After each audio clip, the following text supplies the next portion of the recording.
অনুষ্ঠান বাড়ির মতো ঝুরঝুরে আলু ভাজা করার জন্য এখানে আমি 5টা আলু নিয়ে নিয়েছি। খুব ভালোভাবে ছিলে নিয়ে ধুয়ে নিতে হবে, জল ঝরিয়ে নেব। ভেজিটেবল স্লাইসারি করে এইভাবে আলুগুলোকে ঝুরি করে নিতে হবে। আলুগুলো ঝুরি করা হয়ে গেছে। এবার খুব ভালোভাবে আলুগুলোকে ধুয়ে নিতে হবে। আমি আলুগুলোকে 8 বার মতো ধুয়েছি। জল সাদা যখন বেরোবে তখন জানবেন যে আলুগুলো ধোয়া হয়ে গিয়েছে। এবার আমি আলুগুলোকে এরকম একটা বড় ছাঁকনির সাহায্যে ধুয়ে নিচ্ছি, যাতে করে জলগুলো পরিষ্কার বেরোলে বোঝা যায়। এবার আমার আলু ধোয়া হয়ে গেছে, তুলে নেওয়ার পালা। তুলে নিব সব আলুগুলো অন্য পাত্রে, দিয়ে জল দিয়ে দিব। জল দিয়ে 2 ঘন্টা মতো ফ্রিজে আমি রেখে দেব। এতে করে আলুগুলো শক্ত হয়ে যাবে। 2 ঘন্টা হয়ে গেছে, পার করে নিয়েছি।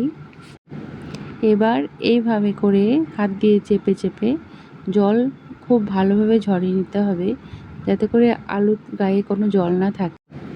আলুর জল ঝরিয়ে নিয়ে একটা ঝুড়ি বা ছাঁকনিতে রেখে দেবেন। তেল গরম হয়ে গেছে, প্রথমে আমি বাদামগুলো ভেজে নেব। 4টে শুকনো লঙ্কা দিয়ে দেব।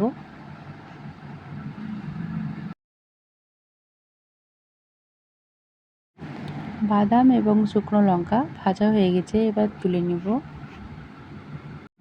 ওই তেলেই আমি আলুগুলো দিয়ে দিচ্ছি।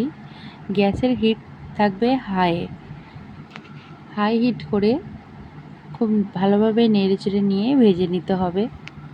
কোনো মতে গ্যাসের ফ্লেম লো করা যাবে না। ভাজা হয়ে গেছে, আমি তুলে নিলাম।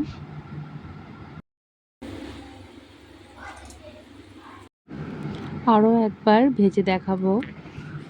গ্যাসের হিট লো করলে আলুগুলো নরম হয়ে যেতে পারে, তার জন্য হাই করেই ভেজে নিতে হবে। আমার ভাজা হয়ে গিয়েছে, এবার তুলে নিব। 5 মিনিট আলু ভাজার পরে আলুগুলো তুলে নিয়ে রেখে দিব। তারপরে কি সুন্দর ঝুরঝুরে আলু ভাজা রেডি হয়ে গিয়েছে। একটার সাথে আর একটা লেগে নেই, একদম অনুষ্ঠান বাড়ির মতোই হয়েছে।